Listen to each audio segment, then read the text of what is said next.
ভারত পাকিস্তান কোনো নির্দিষ্ট দেশের বলয়ে না থেকে নিজেদের স্বাধীন পররাষ্ট্র নীতি অনুসরণ করবে বিএনপি সরকার, এমন মন্তব্য করেছেন স্থানীয় সরকার মন্ত্রী ও বিএনপি মহাসচিব মির্জা ফখরুল ইসলাম আলমগীর।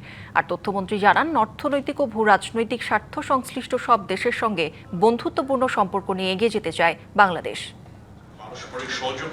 বিএনপির প্রতিষ্ঠাতা শহীদ রাষ্ট্রপতি জিয়াউর রহমানের ৪৫তম মৃত্যুবার্ষিকী উপলক্ষে আলোচনা সভার আয়োজন করে প্রেস ইনস্টিটিউট বাংলাদেশ। জীবন ও কর্মের নানা দিকের পাশাপাশি আলোচনায় উঠে আসে কূটনৈতিক সম্পর্ক স্থাপনে জিয়াউর রহমানের ভূমিকার কথা। প্রধান অতিথির বক্তব্যে স্থানীয় সরকার মন্ত্রী মির্জা ফখরুল ইসলাম আলমগীর দাবি করেন, উদার গণতান্ত্রিক দল হওয়ায় জামাতকে বাদ দিয়ে বিএনপিকে বেছে নিয়েছে দেশের জনগণ। তুলে ধরেন পররাষ্ট্রনীতি নিয়ে সরকারের অবস্থান। বাংলাদেশকে কারো শত্রু বানাতে চান, সবার সঙ্গে মিত্রতা সৃষ্টি করার চেষ্টা করেছেন এবং বেশিরভাগ ক্ষেত্রে সফল হয়েছেন এবং সেই সফলতা নিয়ে তিনি সামনের দিকে এগিয়ে গেছেন।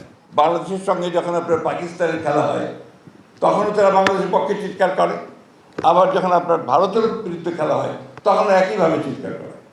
অর্থাৎ এই দুটো বলয়ের মধ্যে কোনোটাতেই আমরা ওইভাবে যেতে চাই না, কারো কাছেই যেতে চাই না। আমরা আমাদের মতো করে আমরা দাঁড়াতে চাই। নগদ নিয়ে এলো হার না মানা হার অফার।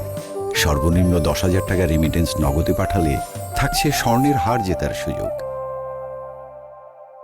এ সময় তথ্য ও সম্প্রচার মন্ত্রী জহিরুদ্দিন স্বপন জানান, প্রতিবেশী ভারতের সঙ্গে যে কোনো সমস্যা সমাধানে নিজেদের স্বার্থকে প্রাধান্য দেবে বাংলাদেশ।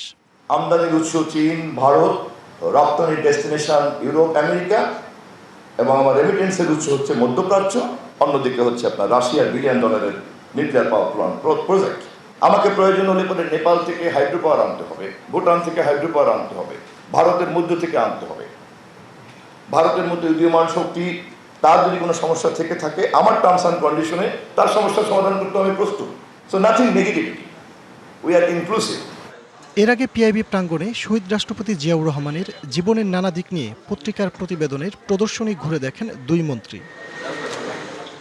ফজলে রাব্বি সৌরভ, ডিবিসি নিউজ, ঢাকা।